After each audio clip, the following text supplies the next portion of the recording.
Wait for you to turn down the. Oh. Yeah, we're live now. Here, I'll play that music. There you go. That's our intro music there. Wow, that was amazing. Yeah. Amazing bumper music. Well, that worked out. No, you caught me off guard. I was going to start going, then you guys started talking, and I already hit the record button, so we're live.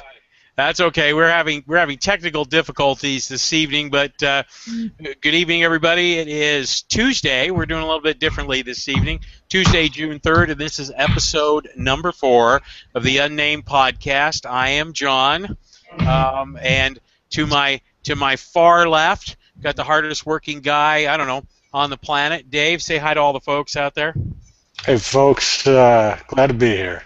Excellent. And to my other left, from parts unknown, the dark nerd, the masturbator, Jason, how you doing this evening? I am doing pretty good. We're doing it a day early because of my scheduling conflict tomorrow. Well, hopefully that won't mess up all our loyal fans that are watching. They won't miss an episode, but we'll be okay with that. So our quote for the week is, if my computer would move a little faster. Wow, that is a smooth transition right there. Our quote for the week is, "A boy's best friend is his mother." Well, that's probably from Psycho, but it sounds like a Psycho quote, but let's see here. What do you think, Dave? Yeah, that sounds good to me. Not a clue. Wow. Not a clue. So, Dave, since you're so sure it's from, what part of the movie in Psycho would that have actually been from? I'm messing with you, okay? One of the good parts. You are absolutely correct. It is from Psycho. I guess I'm going to have to... I thought you were going to go hard on this week. Well, you know what? I see that you've got a lot of talent in some of the older movies, so I'm going to have to dig really deep next week because it seems like the gauntlet has been thrown down. So that's okay. It's all right. We're moving slowly on this one. So give me the quote one more time. A boy's best friend is his mother. I guess that sounds like it. I wouldn't have known it, but I mean, I can see that being a Bates quote. But, I mean, if you've ever seen the Psycho or any of the Psycho movies, you know, he was like obsessed with his mother. Even by knowing that, you could kind of guess that it's a Psycho. But I don't know. I thought that was a softball. That was a softball one. All right, well, that's it. Gloves are off. Next time time I'm going to go. I've got a couple that are really strange. We'll see just how good you are. The challenge has been made. Maybe you should do one from a silent movie. Here, what is this? He actually said something funny. Well, trying to be a little different this evening, we were contemplating on going through our sports picks. I'm excited to hear how everybody did. So, how'd we do? Well, actually, with your ironclad pick of the week, you were dead on with that Miami. You went on a limb. I know it was kind of a hard pick there to make that pick, but you went out. We were, Dave and I were very hopeful that it would be Indiana, but the Pacers just couldn't hold on. They just couldn't do it. But Did we actually pick the Pacers? Yeah, you and I picked the Pacers. Just because we beat Miami, but yeah, just not as something more wishful thinking or wishful. Yeah, you guys probably ought to give up your careers as Vegas odds makers. Well, on the West Coast side, Dave picked OKC, and we both picked San Antonio, and the Spurs went on. That was another emotional bet or pick. Yeah, well, you were trying to be very hopeful. On that pick. So yeah, I guess my picks were what I wanted to see, not actually what I believed. And I want to know if anybody got one of the hockey picks right. Well, actually, we all did. Well, we all picked the same. Did we all get both the hockey picks right? No, unfortunately, no. We all picked Chicago, but LA won dramatic Game 7 overtime goal, which it's a sucky way to win a series, but hey, Wait a minute. If you're winning, there's no sucky way to win. Why is that a sucky way to win? That's a great way to win. Yeah, if you lose, it might be a sucky way to lose, but I can't ever imagine a sucky way to win. It's a sucky way to win because I wanted. We won. Darn. No. One differently. Crappy way for somebody who doesn't like the team for them to win. It's a crappy way for you to lose. It's a crappy way for the. That makes a little more sense. So, and then we all picked the Rangers, and the Rangers won.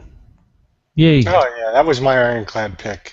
That was a 2-3 series, or I'm sorry, a 4-2 series at the end there. So now here's the question of the week: is he's got his pen out. Who do you pick to take home the trophies? This is the trophies. We want to see the NBA playoffs. We got San Antonio, the Bears. Miami. What do you want, Dave? San Antonio, Miami. I'm going with what I actually believe I've said this on more than one occasion. I picked Miami to win it all, even though I picked against them in my last deal. I just don't know that I actually think it would be a good series. I was surprised that San Antonio, as old as they are, have just proved that they got a lot of talent on that team still. Yeah, and the game one is actually on Thursday night, so this is a true pick, but nobody's winning the series yet. This is all good. What do you think, John? I'd be hard not to go with Miami. Miami. I am going to go with the upset. And I honestly don't know if you call it an upset. I really don't think it's an upset. I think Miami still got a little edge over them. I think the Spurs are still a great team, but it's going to be some fun matchups. I mean, it's been a long road. San Antonio is old, but I mean they're playing with some injuries too. I mean, they're minor injuries and things like that. But is Parker out? He says he's planning to play, and I mean his ankle is still bothering him, but he's still planning to play. At least that's the word. Maybe this could be kind of a segue in the thing, and maybe he could show some manhood here and step up and play. Yeah. Well, I mean, that was a nice try, but we're not done yet. Yeah. Well, it could be a delayed one, but maybe time to put on his pants and get in the game.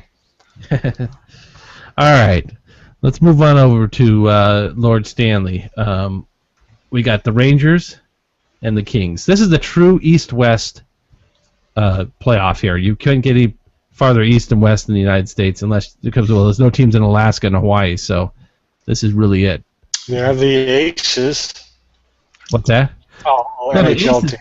The Aces are East Coast Hockey League team, ECHL. Well, actually, I don't even know if it's called East Coast Hockey anymore because they're all over. But they're in Anchorage. Yeah. They're the only professional hockey team. Well, no, I take that back. There's some juniors up there as well. But all right, who do you pick? We're gonna go with Jay Fish first.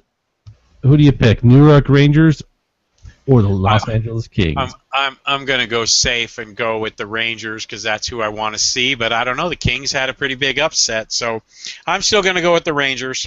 Actually, the upset is picking the Rangers. The Rangers really? are favored in that. Yeah, but. Man, I'm really upset that you didn't know that. Is that your ironclad pick of the week? Being the big hockey fan that I am. Is it Miami pick the ironclad, or is this Rangers pick going to be your ironclad pick of the week? I'm going to go with the Rangers as my ironclad pick. All right. ICP, Insane Clown Posse. All right. What do you think, Dave? Well, with my extensive hockey knowledge and as closely as I've been following all of this, not as close as I've followed the Ellen DeGeneres show, it's a coin flip to me, but I'm West Coast, so I'm going to go with West Coast from LA, so let's go with the Kings. West, baby. All right. That's what I got. You're going with the LA Kings. This is a tough one, too, because I think LA has... It's definitely got the firepower. I want to see the Rangers win. But if I have to go on gut feeling of who's going to win, man. Well, you've already got John's ironclad pick, so don't let that influence you. Has he been wrong yet on an ironclad pick? He was two picks back. He was. It was? Yeah. Man, we can't call it ironclad. Almost ironclad pick of the week. Yeah. Almost. I am going to go with the Rangers. I want the Rangers to win. I think the Rangers want to win. And the last time they won was a long time ago. And that definitely plays into this. It's kind of like curses and all that, right? I mean, is that how that works? It really isn't that much of a curse, I wouldn't think, with the Rangers because it wasn't. No, I was just comparing it to the curses, the Bambino, the Cub deal, the different. The Cubs isn't a curse; they just suck. Yeah, they're cursed. Not so much anymore. What do you mean, not so much? They don't suck. Okay. They don't suck. Wait a second. Right, well, you heard it. When's the last time you heard it live tonight? There you go. Newsflash: the Cubs don't suck. That's Jason's ironclad thought of the week. Well, I don't know the last time they won the World Series, but I don't think anybody's still alive on this planet that was around when the last time they won the World Series. Yeah, I think the Ottoman Empire was still around. What's that? Was it in the 60s? Or was it in the 30s? It was like 1912. All right, let's look it up here. When was the last time technology is a beautiful thing. Chicago Cubs we're going to have a show on that, too. 1908. You're telling me that 08 was the only last time the Cubs won? Cubs won back-to-back World Series championships in 1907 and 1908, becoming the first Major League club to play 3 consecutive times in the Fall Classic and the first to win it twice. The club has appeared in 7 World Series following 1908, most recently 1945. For some reason, when you were first saying that, in my head, I'm thinking the Boston Red Sox, and then I can see how you can mix those up. I can see where you get those two things confused because I made some comment about them sucking and being losers and stuff, and so automatically that makes me kind of think of the Red Sox too. Oh yeah. They only won the last time they won was in 2013. So. Yeah, I know. Well, they just broke out. They suck for other reasons. They've won 8 World Series. That's nice. Yeah. I'm not a big Red Sox fan. In fact, I'm a closet Yankee fan just because I'm a Red Sox hater. Oh man, talk about buying championships there. Yeah, well, that's okay. If anything, we could have a whole nother show on this. Maybe we will. But the reality of it is that if the Yankees bought championships, they'd have a lot more of them. There have been quite a few years when everybody figured they had bought a championship and had not. They end up losing. It seems like the years that they don't buy the championships are the years that they win. So, how many World Series have there been? Yeah, but either way, that's I think. Yeah, they've won 20 something like that. So, but if you look at how many, that's almost a fourth of all the World Series. Yeah, I know. So, and you also when you talk about buying, you buy. What's their payroll been for the last, decade? I mean, it's ridiculous. Like the gross national product of Idaho. Yeah, exactly. I mean, because of them, the mean average of income in Manhattan is like $3 million. Right. Guess we'll put you down as not a Yankee lover. Oh, you like? I don't even get that from you, John. We need to move on. Not that I love the Yankees. It's just that I hate the Red Sox. So it's kind of like no. I'm not the superhero guy. I couldn't come up with the right superhero connections, but. If you hate Spider-Man, then that means you automatically have to love somebody else, don't you? Or I'm not. So does this apply? What about women's basketball? I mean, is it just? I mean, baseball. You're not really even a baseball fan, are you? Not really, no. What sports? What kind of man am I? Which sports do you actually follow? The only sport I follow as close as what I would consider following is football. And I do not follow football. I watch it on Sundays. I watch the team that I enjoy I watch. It's entertainment for me. It's a social event at our home. But I do not follow football and stats and everything else and claim to be an expert of any kind. But football would probably be the only thing. And curling. I'm really into curling. I bet you are. So I'm not the big sports fanatic, you know. And it's interesting you asked me that because, you know, it was one of the things I wanted to talk about was, you know, we were kind of grown up. We kind of as we grew up, or as we've grown up. I'm guessing that you guys were probably, you know, taught to like sports and got into sports and all those kind of things because you're a guy. Is that true?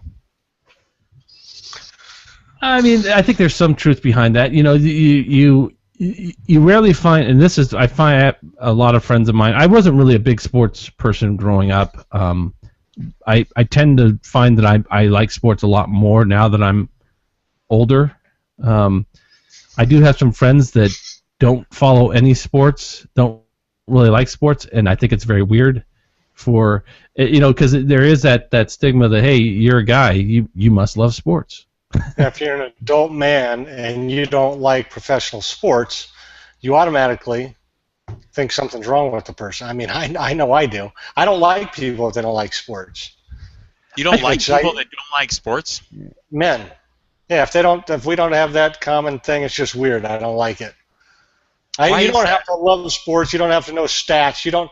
But you have to be some kind of a sports fan. You don't have to spend your weekends glued to the TV set or that kind of thing. But you have to have some kind of knowledge or appreciation for sports. I mean, it's a masculine thing. That's what we do. Interesting. So does that mean you really like women that like sports?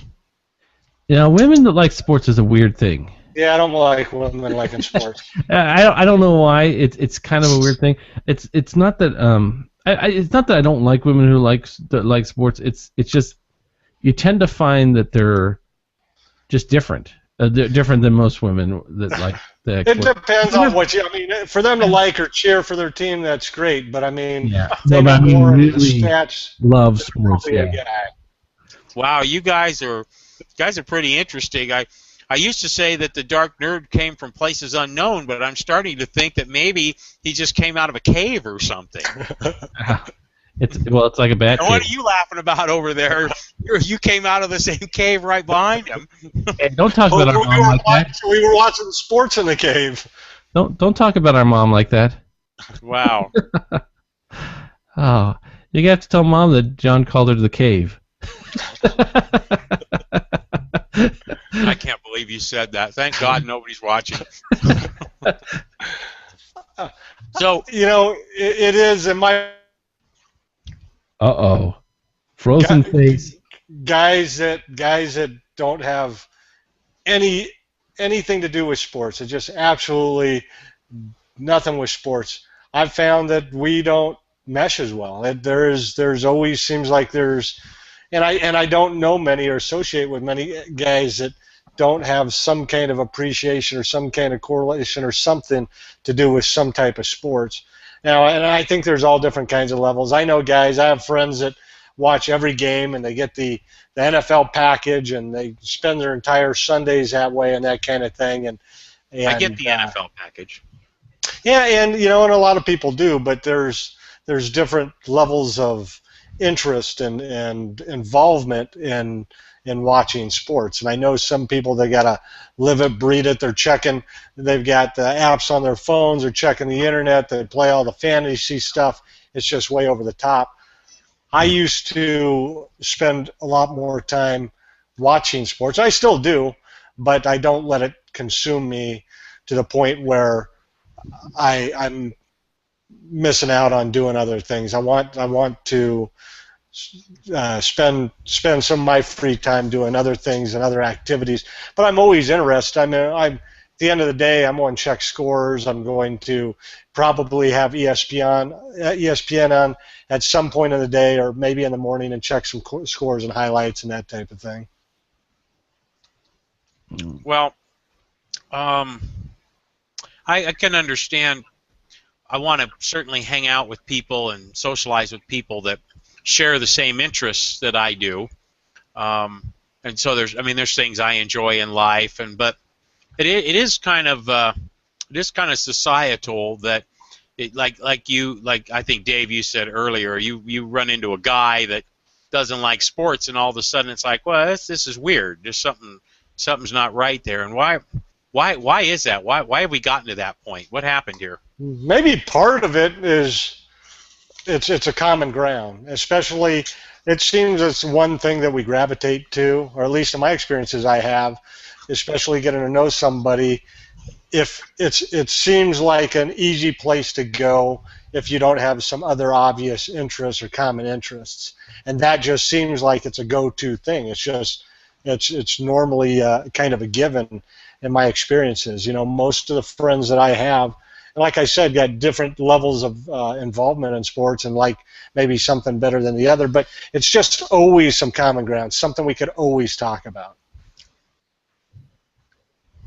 Yeah, I do. I mean, that's when you get it going to a group of people that just in a social gathering. Maybe it's a place that you're going. It's a business thing or something like that. It's real easy to walk up to somebody and talk about sports.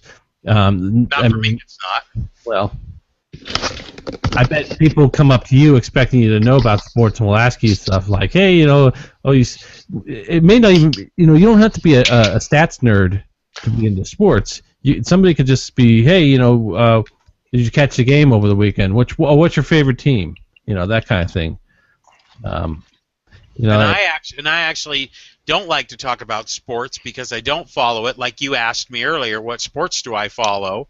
And I really don't. And in fact, sometimes I won't even wear a shirt that affiliates me with a sports team, especially during baseball season, because I don't really follow baseball, and I don't want somebody to walk up to me and start, oh, did you watch the Yankee game last night? Wow, wasn't that great? I'm thinking, yeah, super. No, actually, I'm just wearing the shirt. Yeah, I mean, I don't know. I had kind of a similar experience down in Mexico. I had a Chicago Cubs hat on, and I was walking through just down in Mexico in Playa del Carmen, and everybody kept yelling at me, "Hey Cubs! Hey Cubs! Hey loser!" Like, no, they thought it was great. I gotta tell you, in the Latino community, the Chicago Cubs are an excellent team. I'm just gonna moving right along. Yeah. They love the Chicago Cubs. Why not? They're a great team. What do you got against Chicago Cubs? I don't really have anything against. I've actually been to a Cubs game. I've been to Wrigley Field. I don't have anything against the Cubs. I just like to pick on Cubs fans because they're just so cute, I guess. I don't know. Cubs fans are resilient. That's for sure. Yeah. Well, I think the Cub experience, they got, well, if you're not winning World Series and being extremely successful, you got a lot of other things, and I think the Cubs still got a lot of things going for them, and their day games and traditions and stuff like that, and their park in itself is a historical place and time and that kind of thing. So I think there's a lot of neat things associated with it, and a lot of history there still. So what other things are on the if you're going to be a guy, you got to be on the list? Oh man. Well, there's some obvious ones. Yeah. Look down. Wow. Well, no. What are you talking? Like comment? You said that when you carry on a conversation with a guy, you have an expectation that he should want to know. He should know something about sports. What other expectations do you have about a guy being a real guy? And I guess you could answer in the negative and say if a guy started talking about certain things that you would think aren't guy things. Well, obviously, talking about the other sex, that usually is a pretty common ground, especially once you get to know somebody a little bit better, and more specifically anatomy and those types of things. I mean, that certainly comes up. If you're talking about things that would probably discount you. Does that mean I can't like football and other guys? You can, but then again, you're looking at if you're talking about common ground, it's not really common ground. Yeah, I'm just messing with you guys, okay? You're making me feel weird. I'm just messing with you. Okay. So obviously we have a connection with sports. We have a connection with the opposite sex. Maybe I should be asking this question to women. What do women think a real guy is? Well, for the lack of women on our show, and I got a comment from one of our viewers came in that said funny and honest. You know, you hear that a lot, and absolutely right. I don't know. I can't speak intelligently from the female perspective, but those sound like good qualities and attributes. I certainly, if I was a woman, I'd look for that in a man. Honesty's a hard one because you can seem honest and not be honest. Honestly, what are we talking about? Yeah. So sports and women and cars. Man things. What's it? Well, I don't know. You look at me. I'm wearing a pink shirt. Actually, it's not pink because I'm wearing it. It's salmon. But so tell me. I want to be more of a guy. What do I need to do to be? So I need to follow up on sports a little bit. I need to like girls. Okay, we got that one covered. No crying. No chick flicks. No chick flicks? Oh, no period films. Wait a minute. What's a period film? You don't know what a period film is? Well, I want you to explain it to us. A period film is a film that is it's about like the Renaissance, or it's about specific periods of time. So it's usually like that old Jane Austen type stuff. Those are like period films. I'm trying to think of something else. I don't really even know, but it's that whole like 1400, 1500s time era. Yeah, it's like that whole. All right, so the Renaissance. All right, that's good. That's. Yeah. But I call it a period film for other reasons. But it's just that's really. That's what a period film is. We are just. You ever heard that term before?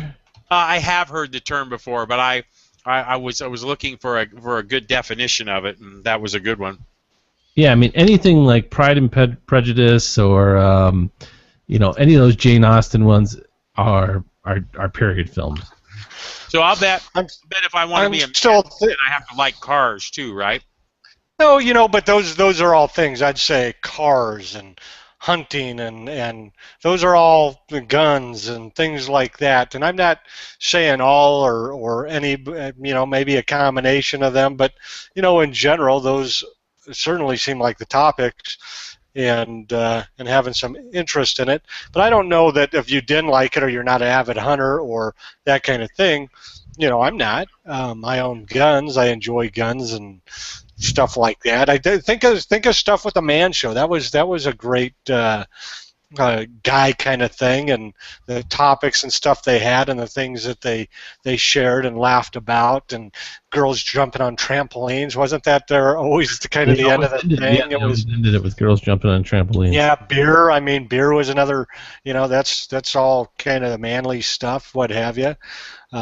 So the fact that you're wearing pink and what have you, I guess I'm going to have to, Sam, I'm going to have to get you drinking beer here or something. So I guess I'm kind of curious. Is this how we? Is this how we just kind of we come out and we become men, or is this what society's turned us into? I don't think that men were always this way. Oh, who knows? I mean, well, I think about the men in those period films. Yeah. Maybe that's why they call them period films. If you think about it, though, being a man back in that time meant that you were in charge. You basically were the ones who decided what was what and how things were, and women were put in their place. That was the way that it worked. That's why I don't understand. That's why I don't understand how the modern woman will like a period film, because it was a period of repression for women. Well, so how did we get this way? That's the way Mom made us. Well, I think you Mom, go back. that's a good statement. Did Mom and Dad make us that way? A lot of ways to think about the way you were raised, the expectations, the things you were talking about, sports earlier, and that type of thing. I think certainly society-wise, that's what guys did. Girls were cheerleaders. That's what you did. You looked pretty. You wore makeup. You played with dolls. As guys, you played sports. You built forts. You rode bikes. You did those types of things. I didn't do any of that stuff. Well, that's why you're wearing a salmon shirt today. No, seriously. I mean, you think about, at least I'm thinking back to my childhood and the way I grew up. I mean, you were at least encouraged to do a lot of those things. I mean, it was a sense of pride that your kid played football or did that kind of thing, and the girls looked pretty and they cheered, and it was just our roles, and I think it was kind of how society. I don't know how necessarily we perceive things, or way we, the way, I think a lot of it had to do with our upbringing and things that, and just rules and stuff that we did growing up. I mean, you didn't cry as a boy. You didn't, I remember hearing stuff like that. I mean, suck it up kind of stuff. I think those were just a lot of the things, a lot of the way we grew up. Yeah. Yeah, girls play with dolls, boys play with action figures. You got a G.I. Joe and a Ken doll. They're pretty much the same thing. But one is cool to play with, and one is not so cool to play with. So why'd they come out with the Ken doll?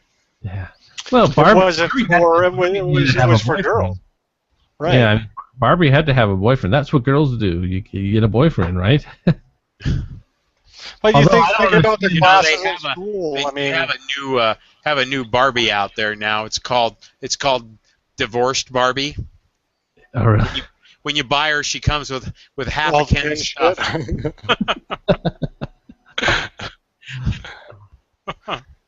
Buddy. I don't know. So are we prolonging this? Are we continuing on with this social? I think it's going to go on forever. I mean, it started forever ago, and it's coming. It goes back to the times where men left to go and to go hunting and things like that, where women stayed behind and took care of the children, and But I mean, things continue to change all the time. I mean, back then, if you start looking at statistics, and I don't have anything in front of me, but the number of women that worked in the 50s and 60s, I would imagine that today dual income families are probably a very high percentage. I mean, I think there's probably an equal amount of women working as men right now, or very close to it. I would say that's the problem with it. In a family, in a typical family, we need a dual income, unless the man's income is a substantial income that he can really support a whole family on that. But you also have women in a lot higher positions today. I'm faulting the women of the 60s and 70s for destroying the family unit and making it so that we have to have a two income household now. It used to be fine in the 50s when we only had to have a one income household. Now we have to have a two income household because we need so much money, and now we need so much more junk. Why do we have to have a two income household? Because it's expensive. Well, what's expensive? I mean, we have to have a two. We have to have a two-income household. Why? Because all prices across the board were raised. Because but incomes have gone up too. You don't think it has anything to do with the fact that we have two-income households because we want to take vacations and buy things that we really can't afford to buy? I mean, we're probably getting off topic here onto something that's a complete different thing, but I don't think it's just because of inflation. I think it's because people have decided that they got to have 3 cars and a second house and a boat and. Well, I gotta say, I don't have any of those, and we couldn't live without a second income in the house. Yes and no, and I think if we start going there, we're going to end up going in a completely different direction because just the wheels turning right now. I got a lot of thoughts and stuff on those topics. Oh, geez, now we're in trouble. Well, I'm all for the equality stuff. It's more of you've broken some glass ceilings. And so is that a bad thing? It is, in the fact that if something were to happen where one of the incomes were lost, then the household now is in a different state. It's a financial strain. Well, so staying on topic then. Our guess our chauvinistic response to all this is that why does the one income in the house have to be the man's income? It doesn't. I'd be very happy if my wife could make enough money that I didn't have to work. I mean, I'm not chauvinistic enough to say, hey, I wouldn't mind just staying home taking care of things. No, you're greedy and selfish enough to go. That would work perfectly fine for you. I could stay home and play games and screw off. But isn't it true that I have a friend whose wife works and he stays home, and it's there's no doubt that people probably, when he's not listening, ask, how come he doesn't work? How come his wife's working? Why? Absolutely. Probably. I've probably asked that at some point to myself. It's like, I wonder why he stays home. Actually, I have 2 friends. One of them's a stay-home dad because his wife makes a ton of money, and he could never make the money his wife makes. But yeah, that's the thing too. I believe this on both sides. If you are staying at home and doing nothing, you should be working. Doesn't matter but if you're staying home to take care of the family unit because you need to be a productive member of society. You're not productive staying home doing nothing. So you're and you can look at that a lot of ways though. I mean, if you suck at everything, then maybe you are a productive member of society by staying home. But I mean, somebody with a medial job or something like that, just because you have a job, that makes you a productive member of society. If you stayed home and just raised kids, or if you stayed home and, I mean, you feel like you have to participate or do something, or... If you're staying home to take care of the family, if you're staying home to take care of the kids, or you're cleaning house, or you're doing stuff like that, that's one thing. But if you're staying home just to sit around so you can go and play around with your friends and hang out and just do things like that, you're not. What if you're independently wealthy, and you just choose not to work? You go on vacations, or whatever. You like to just watch TV or whatever. Does that make you? No, that's completely different. Then you're not a strain on society. You're still actually contributing. Okay. Well, then I guess that's where I'm lost. If your wife makes $5 million a year and it's plenty enough money, how do you become a strain on society because you don't work? I don't know. So it's okay if I don't do anything as long as you don't have to pay for it. Is it more of a thing like that? Yeah, that's kind of interesting thought. I know we do this all the time. We need somebody on here to kind of keep us in line, but that's all kind of. That's what I was supposed to be doing. Yeah, do your job. Well, I guess getting trying to get back to topic again. That's a pretty critical area where, and I think society is starting to redefine You know, Absolutely. and I'll give you some examples. We have come up with terms and definitions that we didn't have before. We had we have now the term "stay home dad" to identify a father who stays home and raises the kids or does things. He's a stay-home dad. He's not a bum. I'll give you another term that we've come to define men that you put your own definition to it, but that you hear the term metrosexual all the time. What does that mean when you hear that term? To me, it means nothing. But yeah, I would like to ask you that. Jason, I didn't hear you. I said to me, it means nothing. You know, it goes back to the same thing as what I was saying. You know, what we were talking about off the show is that I hate labels. I hate these stupid labels they put on everybody because somebody wants to dress a certain way or something like that. They got to throw out this label that they want to label people with. It just bothers me. I don't like labels. I think that they just bother me. I love labels. I know. I love labeling people. What's it mean to you, John? Because it's been a while since we've had a conversation about that, but I certainly know we have in the past, and we have for certain reasons, and I hope you don't mind me talking about this, but I won't bring it up. I don't know the answer to that. Well, I think you at home you and your wife kind of got role reversal. Oh, we have total role reversal in our house. Total role reversal. My wife does all the work, the yard work outside, except cut the lawn, and I don't let her cut the lawn because I'm OCD and I want it cut a certain way and I want the stripes to be straight and everything. But that's the only reason why I cut the lawn is because I'm OCD. Other than that, I don't do any work outside the house at all. All my close friends would say if they came over to the house, if they needed to use a screwdriver or something, they'd ask Liz, "Hey, can I go use one of your tools?" And if you came to my house and spilt something and needed to vacuum it up, they'd come ask me, "Hey, where do you keep the vacuum?" I mean, I picked out the vacuum that we have, and I'm pretty proud of it too because we have a nice vacuum.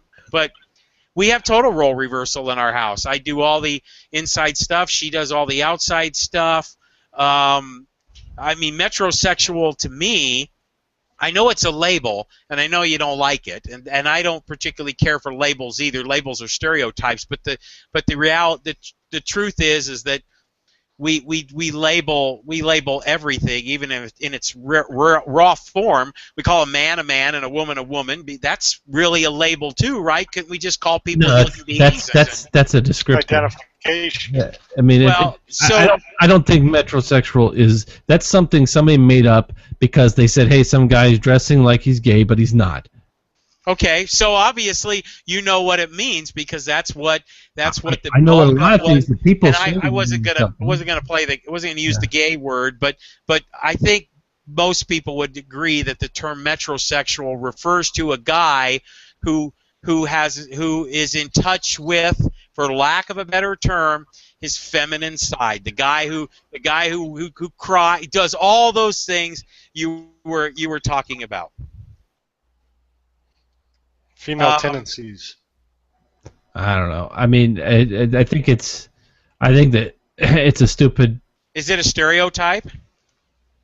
Well, I don't know. I mean, is it a stereotype or is it? I mean, it's like saying, hey, that car is a red car or it's a fast car because it looks fast. Well, I disagree. I think stereotyping. I don't think it's stereotyping. It's more of a descriptor than it is anything else. Well, okay. I mean, a stereotype was making something based on. I don't know. I mean, it's more, to me, a stereotype is more of not a descriptor. It's more of just making a statement based on what you think someone's like. Here's what the definition of a metrosexual is, and there is an actual definition. It is a heterosexual, usually urban male who pays much attention to his personal appearance and cultivates an upscale lifestyle. And absolutely, by definition, I mean, that's exactly how I would perceive it. What's that? I said I don't know why people call me that. Well, why? Well, who calls you that first of all, besides me? But well, pretty much anybody that really knows me that well. And why would you ask why would somebody call you that? Well, because I guess I do pay close attention to my personal appearance, but I'm not sure that I cultivate an upscale lifestyle. I would like to think that maybe I could someday, but I certainly can't afford that. But you like nice things, and I think it's all the little things about you that do it. Your OCD. I mean, you like things just nice and neat, and all those little things that in our stereotypical masculine men, probably when he'd come home and throw his pants on the floor and be looking for his dinner kind of thing. I mean, you cook and you clean and you're neat and you're into fashion, that kind of stuff. Now, we're still friends, so it obviously doesn't bother me or I don't have an issue with it. We talk about these kind of things. I think we embrace our differences and our uniqueness and that kind of thing. And we've been friends for a long time. But which is interesting in the fact that we are different in a lot of ways, but we still have a lot of common ground and a lot of interest together that has kept us close for a long number of years. But those are kind of interesting things. I mean, when we talk about stereotypes, what are stereotypes? I mean, we talk about this stuff all the time, but why do stereotypes exist? Alonzo Bowden says stereotypes exist because they're true. Well, I would agree with you that most stereotypes are based somewhat in fact. Yeah. Who's Alonzo Bowden? He's a comedian. Oh, okay. Well, it's interesting, about the label thing, and I don't want to get off into the label topic too much, but it is what's funny is that obviously roles have changed with men and women, and to the point enough to an extreme that society has chosen to come up with another label to identify, how men have changed. I don't know that there's a label to change a woman, to describe a woman who has certain attributes or whatever. There probably is, but we probably don't want to say it on the air. It's been a constant evolution of society and who we are. Things continue to change. I mean, I think we're becoming very sensitive in a lot of ways. I mean, there's so many tentacles and and government and this and that we can go on, and political correctness and different things. I mean, there's a lot of interesting thoughts and ideas about all this, but it has been, I think, a gradual change for a lot of years. I mean, things you look at even by decades in comparison from 50s and 60s and 70s, and a lot of stuff that we've seen in our life in the last three decades. I mean, there's certainly been a shift. But you go back to some of the inherent things, or talking about masculine things, I think we still hang on to a lot of that. But things certainly have changed, and we have become more sensitive to it. And you look at the things that are going on in the schools today, and the new terms and definitions that are being used. I mean, there's definitely been a shift, and definitely been a change. So that's definitely an interesting topic. That's it. That's all you got to say? You were sitting back and you had that look on your face, that profound, I've done something amazing to say look, and I was waiting for these. He's got gas. I was seeing how long we could have that awkward pause, and plus I saw a squirrel. Squirrel. Should have never told you about that movie. Love that movie. Let's hear your impression of the dog in Up.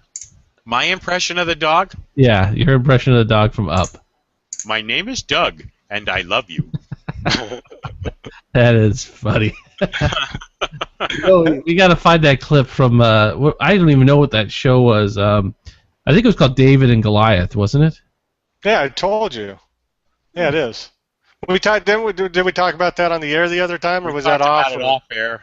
Oh man, let's see. Yeah, that was a show, and I know Jason watched it. We watched it as kids together. It was like a Christian show, David and Goliath. Yeah, it was. David and Goliath. Yeah, it was. So I'm looking guess, up on web and I don't see it. I guess I asked the question. Davy and Goliath, not David and Goliath. Huh? Davy and Goliath. Right. What kind of shows did you guys watch when you were growing up? It was a Christian show. Yeah. So go ahead, John. What were you saying? Well, honestly, I seriously forgot what I was gonna say. I guess I was gonna ask, kind of bringing things around back to center and maybe getting close to wrapping up. Is there a shift in what we consider to be, raising a man to be a man, or are we at the stages of kind of redefining some of those things? And if that's true, what's your personal take on that? What do you think? Is it a good thing? Is it a bad thing? Do you care if your kid plays with dolls, or I'm sorry, action figures? I don't care what he plays with, including himself. I think that's it's an interesting thought. Sure we can't edit this show. I know it doesn't. To me, it doesn't really matter. There was the whole thing about a lot of these adult dads are afraid that they're gonna convert their son to gay if they play with dolls or do something like. You're not gonna convert anything. There's no conversion. You are who you are. If you're gay, you're gay. It doesn't matter. Stop there. Doesn't matter if you play football or if you play with dolls. That's a proven fact. I think we've become way oversensitive on so many things, and I think some of that stuff just drives me crazy. I think there has been somewhat of a shift. I mean, you're just seeing it, and people are trying to become more accepting of certain things and what have you. But I think in a lot of ways, guys still, we still embrace those things. I mean, the sports for guys and what have you. I think that's still just part of who we are. I mean, it always has been, and maybe we look at things a little bit differently today, but I think that's what dads still do with their boys. I mean, generally, you go out, you throw the ball around, kind of thing. So I still think that's kind of in our DNA and a part of who we are. Yeah, I don't know. You go out. I mean, you just kind of do a search sometime on your own and see how many female serial killers you can find.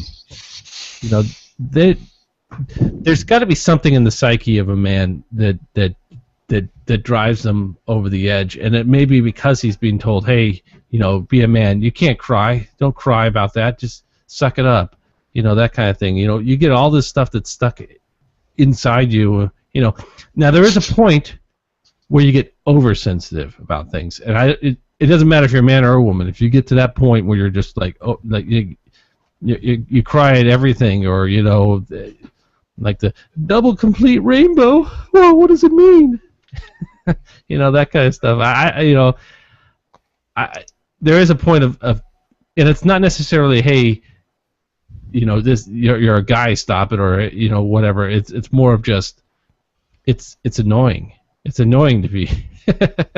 I think a lot of the stuff, though, you talk about the serial killer thing, and I'm just, my brain's having a hard time focusing right now, but that's quite often the case. But a lot of things just are in our DNA. I mean, women have mothering, attributes and what have you. That's just part of their DNA. That's just part of being a female, and that's just there's differences, inherent differences about who we are as gender specifically, and I think that's a lot of that. You can go on. You could probably make a lot of comparisons, or identify certain attributes, male or female, that way beyond just a serial killing, but I mean just about who we are and just part of our species. I agree. Well, Hey, interesting. John, you've fallen off the radar there. No, why do you say that? No, I didn't know if you're still with us or you were having technical difficulties again. No, I was just absorbing your keen words of wisdom and allowing them to soak in for future contemplation. Well, very interesting topic this evening. We probably ought to take notes when we're doing this because we probably opened up the door to about 10 or 11 other things that we could talk about down the road. I came across something I thought would be kind of well. You know what? Before I talk, last minute comments from you guys, closing statements. Oh, I think we already gave them. Okay. All right. I'm good with that. It's a slow topic. It's hard. I think we had a lot more to say the other day when we were talking on the phone more than what we're talking about here. I think in some respects when we talk on the phone we're a little bit more candid about what we say because we're a lot more candid about what we say because it's not being recorded. But I don't know. Yeah, we don't need another Sterling episode. Yeah, I was gonna say I don't want to lose my job or get thrown in thought jail or something like that. I want to ask something before we go, and I just got to get it out here. I watched the news yesterday after the news. Entertainment Tonight came on, and have either one of you seen this? They've got a clip of Justin Bieber a few years ago when he made some kind of racial remark about. I think it was a joke. It was a black joke or something like that. And now this is getting all kinds of publicity. Did you guys see that? Mm-mm. No, I didn't. But normally, if I see Justin Bieber, I try and lunge for the remote as quickly as possible. No, I get it. I just found it really interesting because they had recorded him. He knew he was being recorded, but I don't know, how old is he now? Is he 20? 12. Well, not what he acts, but how old is he? No. Oh, if it's what he acts, it was 8. Okay, so he was. I don't know. He's in his 20s, I'm sure. 20 years old. Yeah. Okay, because he got busted. He got in trouble for having alcohol on his private jet. He's not old enough to drink yet, I think. Yeah, that's a whole nother topic. So he was probably about 15 years old. They're recording him, and he says off-color joke. It was a black joke, and kind of giggles about it. But now all of a sudden it sparked all kinds of media interest. I mean, they're calling him a racist, and everybody's got their own views and what have you now. I just found it really interesting that this is coming up now, and they're making such a big deal about it. And even the whole race thing is being thrown in. I'm not a fan of his. I don't know much about him other than what I catch on these little media deals and what have you. But I found that really interesting. And I know for a fact, I mean, Usher, he was really close with him. He was one of the guys that really helped him along. Most of his friends are black. So it just seems like anything that can get any kind of traction, they like to take this stuff and just exploit it and go crazy with it. And I thought maybe you guys had got it. No, the media are piranhas, and as soon as meat hits the water, they all just start chewing on it till there's nothing left.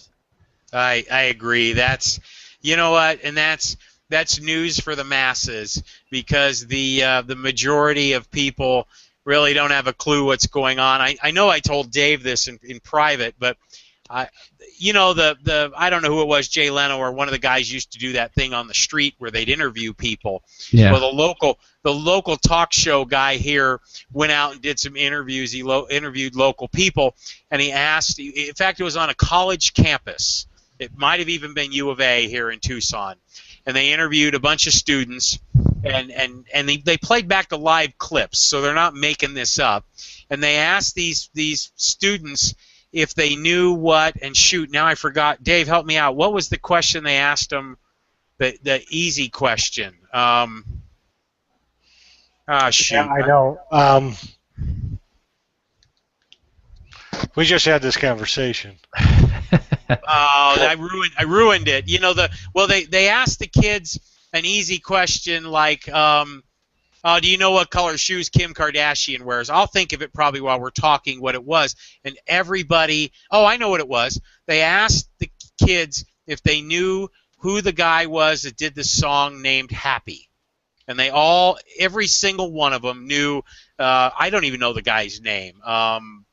Farrell or what's his, you know. About Pharrell Williams? Yes, Pharrell Williams.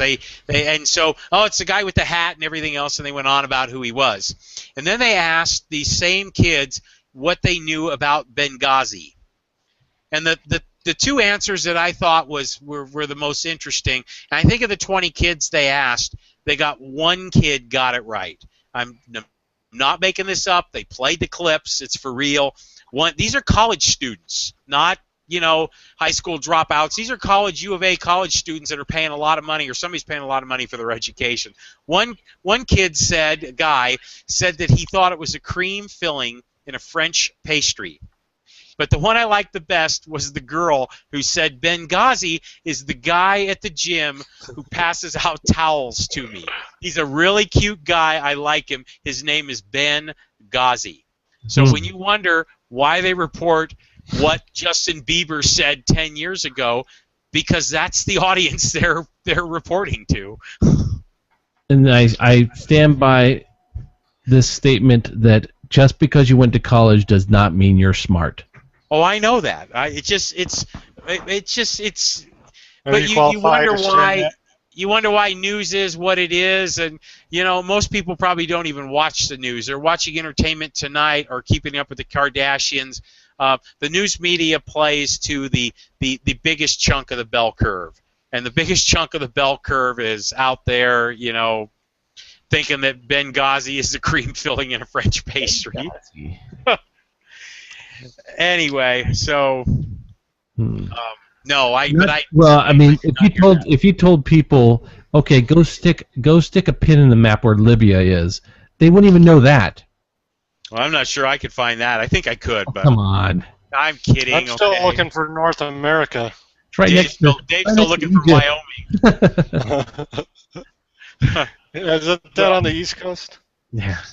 I don't think there's a place on the map I couldn't find. I guess if you said something really. Well, of course not. It's all labeled. No, I mean, like if you said, "Hey, go find this," I could go right up there and point to it. You could take all the labels off. I could probably point exactly where it is. The Ottoman Empire. That's why you are the dark nerd. I guess.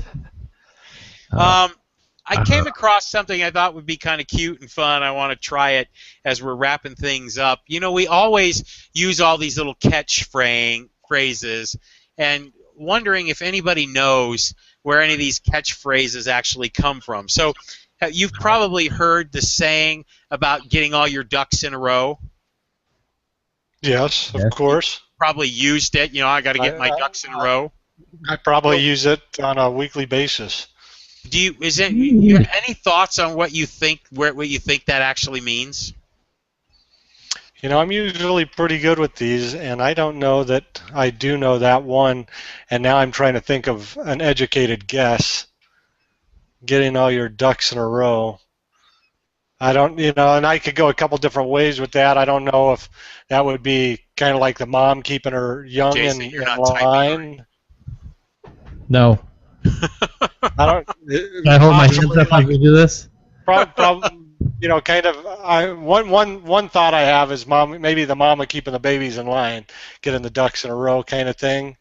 I could also think of it from a hunting standpoint, maybe some others, but I'd probably go with the mama one. What do you think, Jason? From what I know, there's a bowling game called duck pin bowling. And it's an old, from what I remember, it's like an old term of getting it's basically getting the pins all lined up and getting your ducks in a row. They used to call the pins ducks. Primitive versions of modern bowling were known many centuries ago. Pins of various sizes and shapes were employed. Eventually, they were standardized at 15 inches in both height and circumference. Originally called 10 pins, the equipment used in Europe was employed by the earliest American bowling salons. The game was modified by the introduction of a short, slender pin that was compared with a duck and, by extension, called them duck pins. So many people reset so many pins in rows that one who completes a task is commended as having putting his ducks in a row. Yes. Yeah. Very, very nice. And one thing about duck pin bowling is they actually use smaller balls that are about the size of your hand, and they use 3 balls instead of 2 balls. You get 3 balls to knock down all your pins instead of 2 balls. So. All right. Well, we're going to have to find a more difficult one for next week then. Well, I like to kill 2 birds with 1 stone. I like to kill 2 stones with 1 bird. Well, then maybe I'll see if I can come up with that one for next week. Two birds and 2 bird in the hand is better. Or how does it go? Than 2 in the bush. Bird in the hand is worth 2 in the bush. Mm-hmm. Yeah. And we get a lot of bird ones. All right. Well, gentlemen, interesting comments, great topics today. Looking forward to what we're going to do next week, and seeing how our picks turn out and everything else. So, Dave, any final reports for us or anything? I think I'm good at this point. I'm actually just kind of waking up, coming out of my stupor, feeling a little more stimulated and alive and awake now. But unfortunately, I don't remember the show or much about it, so I'll have to go back and watch it and take some notes and hopefully avoid the heavy internet traffic that's probably going to be watching the show right after it's loaded up to YouTube. Yeah. Excellent. And Jason, in our East Coast time zone, what do you think? Parting words? Oh, no. I think we need to be better prepared. I don't know. I think we did a good job. I like kind of firing off the cuff, but and I think there were some dead air times. So we'll work on that. We'll get. You know what? Every once in a while, you can't always just plan a meal. You got to just have a potluck out there and throw it out there and. See what everybody likes. Yeah, I like that. Just kind of pick and choose. Well, I think that wraps it up for us for this evening. Show number 4 of the Unnamed podcast. Maybe we'll have an episode one day about what we ought to name this thing. So for myself and my 2 partners in crime here, you guys have a wonderful evening. All right. Started hoping that you'd stay, and we both know that the nights were mainly made for saying things that you can't say tomorrow day. Crawling